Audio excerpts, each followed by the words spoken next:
common concern that several people have, in fact, shared with me recently, has been that, at some point in their life, they realized that they messed up. So they were living a life where they didn't really care about the consequences of their actions, and they were, kind of doing whatever makes them happy. And in doing so, they caused a lot of damage to a lot of people. And eventually, all of that catches up with you, and then one day you kind of, by some miracle of Allah, you wake up and you realize, oh my God, what have I done? How come I didn't wake up before? And the guilt of that starts eating away at a person when they have that realization. Now, before I carry on with this scenario, I want you to know that shaytan has a strategy for every phase of our failure. Like he doesn't cause a human being to fail in one step. He wants the human being to fail in subtle stages, right? So in the beginning, his job is to make something really bad seem not so bad. So even if it's a major sin and it's something totally evil, he'll say, come on, you're just human. Everybody does this. It's okay, you just slipped up. It's not you, it's somebody else who made you do this. So he feeds you all this stuff where it's not me, it's somebody else who's making me do it. So it's their fault, it's really not mine. They're the reason that I'm falling into this haram or this evil. And this is why I'm lashing out, and this is why I am the way I am. And so once he does that, then it becomes easy for you and me to take whatever wrong action we were going to take, if we fall into that trap, if you fall into that kind of thinking. Because honestly, the real danger isn't the wrong action. The real danger is the thinking that happens before that action. This is why the Quran emphasizes a lot, أَفَلَا تَعْقِلُونَ. Don't you use your intellect? The thought process that we engage in every day, the thoughts that we have every day, Allah guides them. Because if you don't guide your thoughts, the next thing that will happen is misguided behavior. The actions will be misguided. So this thought process, the shaitan is very good at filling your head with this thought process, and you can accept it or reject it, just like junk mail, or just like ads that you don't want to watch. You could choose to click on it and engage, or you can ignore it. The thought will come, but you have to have the ability, and I have to have the ability to dismiss that thought. Then the next thing that happens is one of two. Shaitan has scenarios. In military strategy, they say we're going to make this attack. If A happens, then we'll have this strategy. If B happens, we'll have this strategy. So shaitan knows that not all human beings respond to failure or sin the same way. Some people fall into sin and then they become addicted to sin and they keep on doing it. So he's like, well, this guy's on autopilot, so I don't have to worry about this anymore. He's doing my job for me. She's doing my job for me, so she can just carry on, right? There are other people who do sins continuously, but at one point or another, they wake up. And this is a problem for shaitan.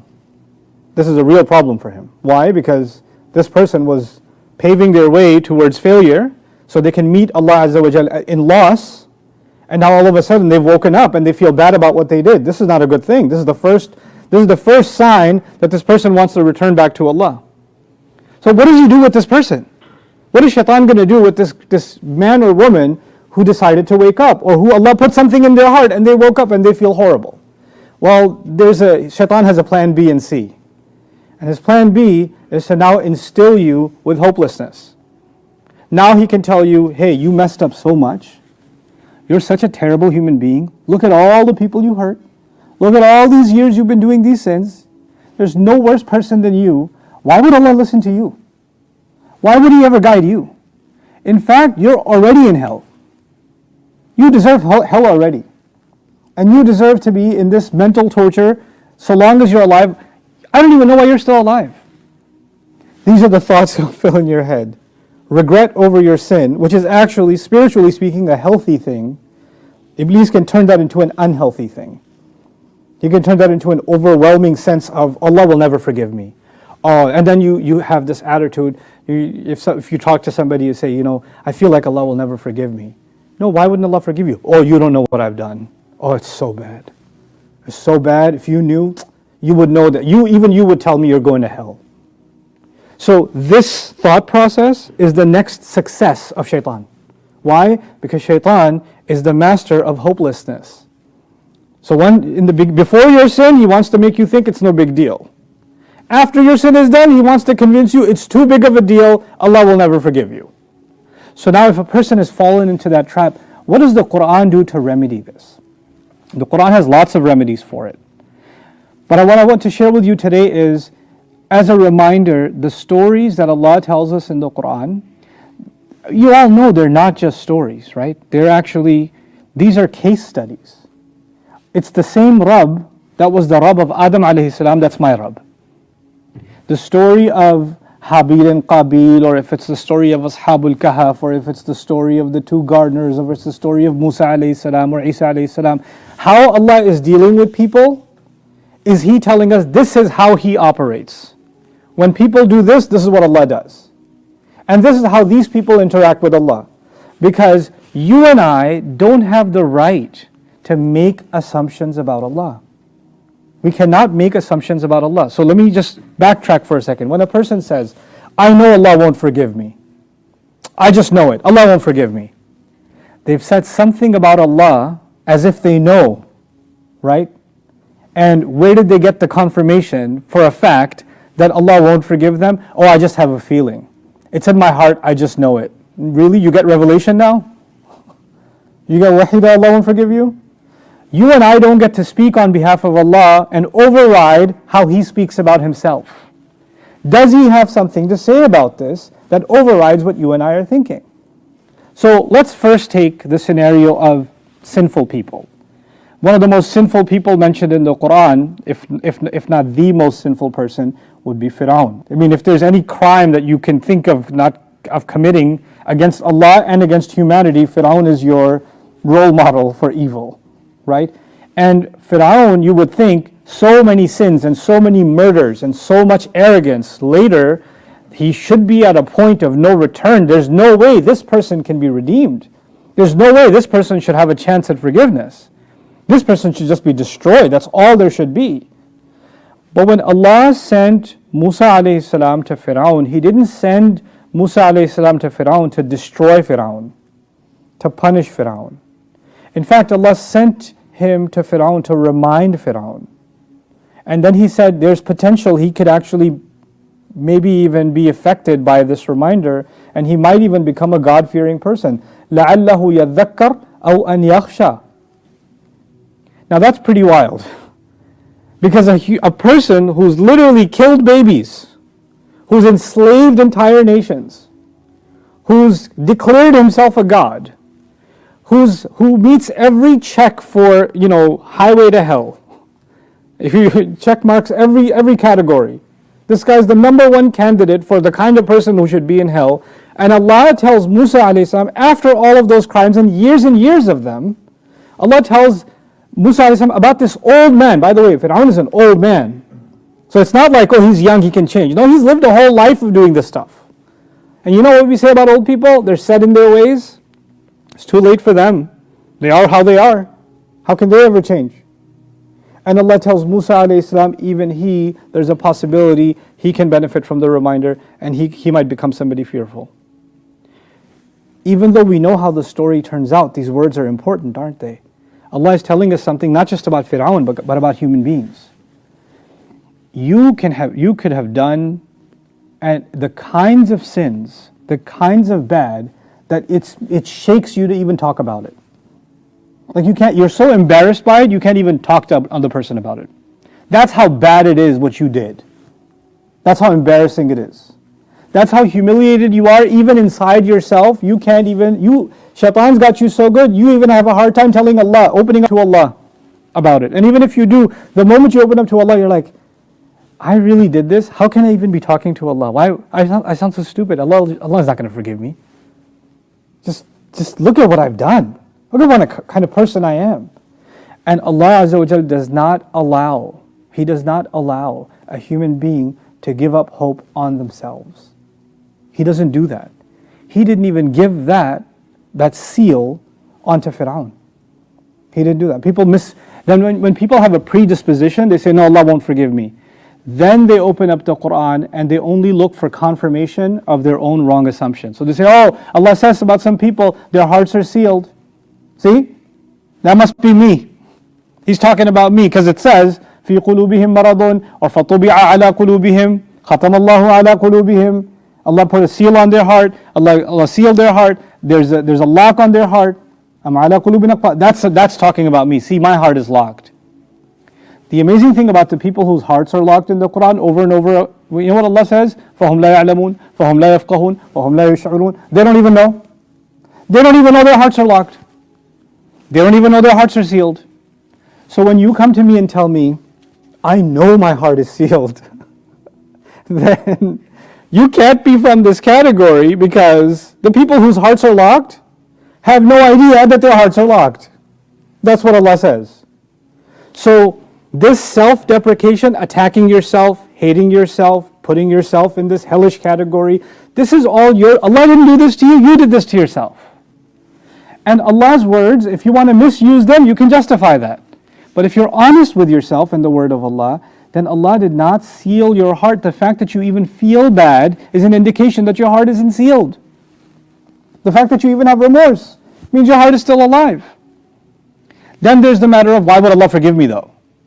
I mean, like I said before, if you knew what I've done, there's no way Allah would forgive me. This is way too much. And what about all those people that I hurt? Even if I do good deeds now, on Judgment Day they're going to come, hey, Ya Allah, that Hajj this guy did, you know what he did to me the year before? I'll take the Hajj credits.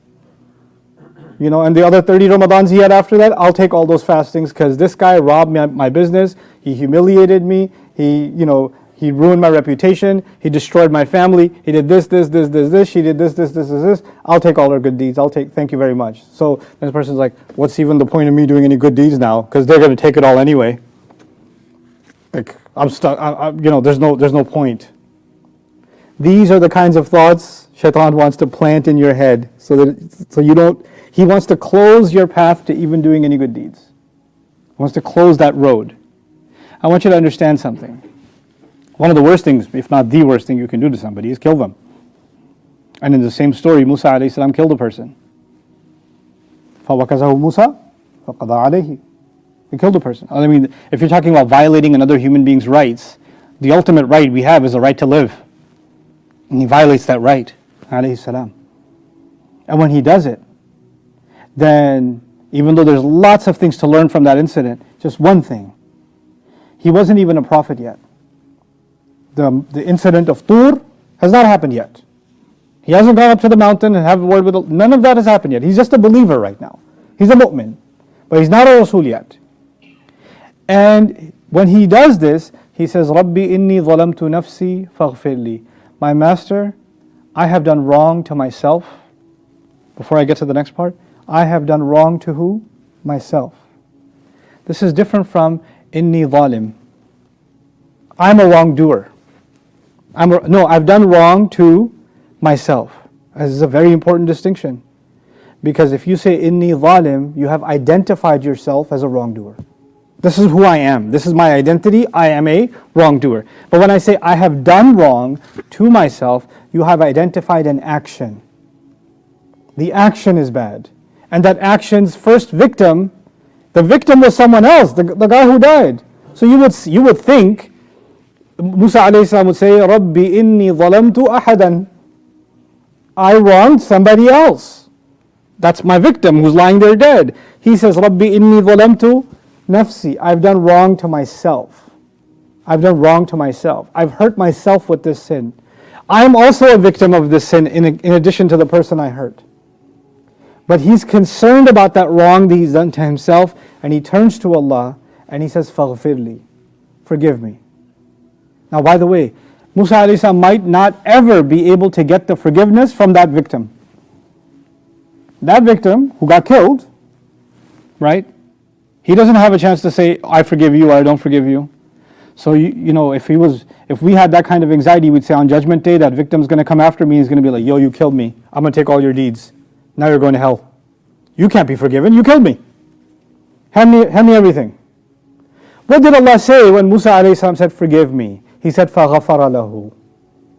So he forgave him. Why is this important? Because even when you've wronged somebody else, even when you cheated somebody else, even when you hurt somebody else, On the one hand, we have to try to make things right. We'll talk about that in a second. But first and foremost, don't confuse that with Allah's forgiveness. Your forgiveness does not depend on another human being. It only depends on Allah. Your mother doesn't get to tell you, Allah will never forgive you, because she doesn't get an email from Allah telling her that you are going to hell. Your cousin doesn't get to tell you. Your uncle doesn't get to tell you. Your friend doesn't get to tell you. Somebody who hates you doesn't get to tell you, Allah will get you. They don't have that guarantee from Allah.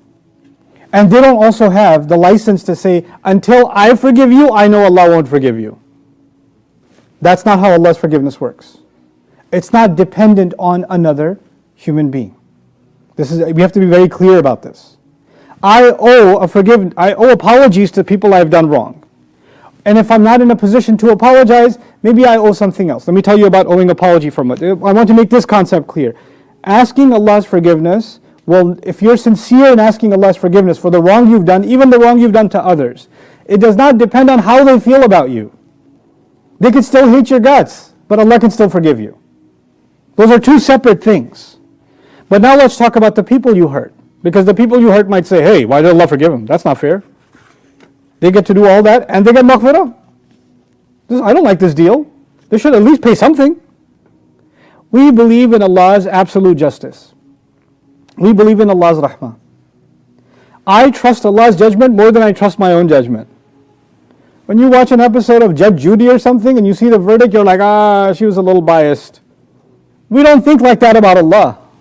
I don't worry that Allah will let some criminal off the hook or unfairly forgive someone or they deserve to get punished and I feel like justice wasn't done.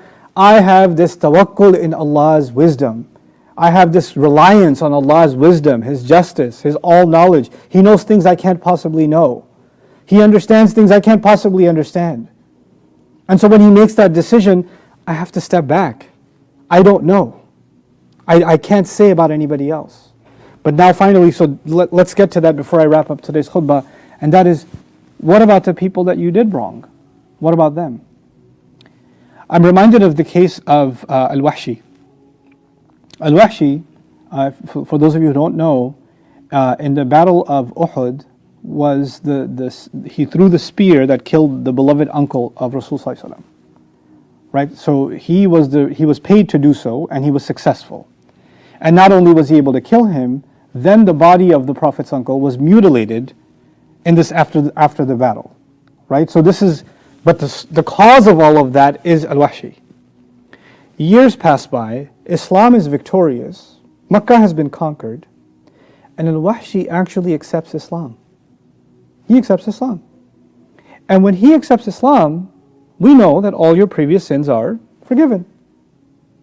Now he wants to come meet the Prophet ﷺ. But the Sahaba remember him. They remember him. If they see him even from a distance, they're not even going to ask questions. Because this guy's dangerous, right? He can throw a spear from a distance. He's going to get killed. So when people are coming in huge numbers to accept Islam and to meet with the Prophet, to give him bay'ah, to pledge their hand to him, and there's a line formed and people are coming and meeting, he cloaked his face to come to meet with Rasulullah. And he finally got to the point where he's right in front of the Prophet.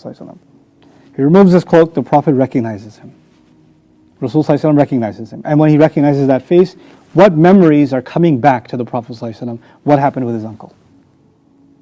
And he said, aren't you? And he said, yes, I am. Now it's too late for him to get killed, yeah? Because now he's in aman, he's in safety. The Prophet asked him, how did you do it? What happened? He didn't want to say, but the Prophet made him tell him. He made him tell him. We know Allah has already guaranteed for any sins you have committed before. We know what happened with Umar ibn Khattab radiallahu ta'ala anhu. Others. Khalid ibn Walid killed, because of him so many Sahaba got killed at Uhud. And he's one of our heroes. Why? Because once you accept Islam, previous sins are forgiven. This man killed someone the Prophet ﷺ deeply loved, and now he's accepted Islam. And after hearing that story, of course he's still forgiven, but the Prophet ﷺ told him, but I can't bear to see you. He couldn't see him. He moved far away somewhere. He couldn't look at him. In the end, Rasulullah ﷺ is also a human. And when he sees this man, he remembers the mutilated body of his beloved uncle. He remembers all of what happened. So it's hard for him to process that. You know what? While the Prophet ﷺ has accepted that this man is Muslim and his previous sin, including the murder of his uncle, is forgiven, that doesn't mean that he's over it.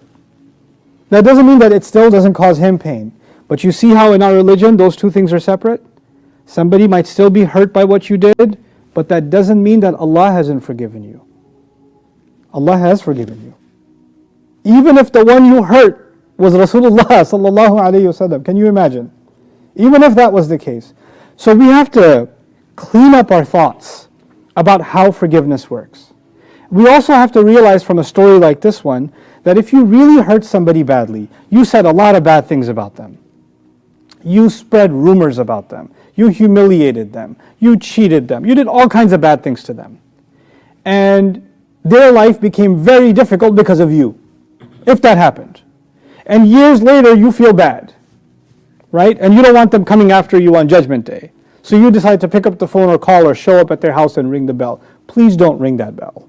Please don't make that phone call. Because that in itself can be an act of mercilessness. It may be just hearing your voice can trigger them again. It can bring back all those bad memories. That might be a difficult thing for them. That's too selfish of you and me that we think we can just call somebody or face somebody and say, hey, sorry, those fingers of yours I chopped off? Sorry about that. I feel really bad. I realize now that was wrong. Don't expect somebody to be so understanding. And put yourself in those shoes. If you saw a person like that, even if they said sorry, maybe you just want to stay away now. Maybe you don't want that person in your view. So out of rahmah to them, maybe, if there's room for reconciliation, that's something else. But our deen is about isti'nas. Like you don't talk to somebody, you don't engage with somebody until you know that they'll feel good about it. This is not about how you're going to feel. This is about how they're going to feel. You and I have done enough damage. So we don't have to put ourselves on them. Right? But if you find from other sources they're okay to talk to you, that's a different story. That's a different category altogether. Right? So this is what I wanted to dedicate this khutbah to, this concept. That, Rabbi inni zalamtu nafsi faghfirli faghfara lahu. Allah forgave him. Allah forgave him even though the crime isn't against Allah, the crime is against a human being. So when we do wrong, when we seek Allah's forgiveness, if we fall into hopelessness, I know I said that's the last thing, but I forgot this and it's critical. If you don't get out of this hopelessness, if you find yourself in this situation and you don't get out of this hopelessness, then you know what's going to happen next? Two things. What's the point of me doing any good now anyway? I'm going to go to hell anyway. And I can't even live with myself. I don't even want to think about myself. I hate myself. And you hate yourself so much that you want to do an activity that makes you forget about everything. And you know what those activities are? Pretty much all of them are haram. Every one of them is haram. So you'll become addicted to evil activities only because that becomes an escape for you. That can become a very addictive escape because you can't live with yourself. I can't bear the thoughts, the memories, the burden of my previous sins. But Allah removed that burden from us because He gave us the door of tawbah. When your tawbah is sincere, your heart is resentful, you're full of shame, and you turn to Allah and you beg Allah to forgive, and you make a commitment to Allah that you will do your utmost best to never fall into that trap again, then it's over. Then you don't have to relive that sin over and over again. That's what shaytan would want you to do. Now it's time for you to do right. Replace that bad with good things instead. So I pray that Allah Azza wa Jal helps us come out of that cycle of negativity, those of us that are suffering from it, and those of us that may be suffering from it silently. They haven't told anybody. They're too ashamed to tell anybody. Maybe these words can be of some benefit to them, that they can find that there's a way for them to come back to Allah and really find a way to honor themselves again. Allah has honored human beings and shaitan wants to see us humiliated. And if Allah has honored human beings, just like I need to honor you and honor you and honor you, I also have to honor myself. It's not okay for me to humiliate myself either. Don't degrade yourself. May Allah Azza wa Jal make us those who honor others and honor ourselves for what Allah has given us, and allow us a way back to make healthy tawbah to Him. Barakallahu li wa lakum fil Qur'an al-Hakim wa nafa'ani wa iyyakum bil ayati wa dhikr al-Hakim.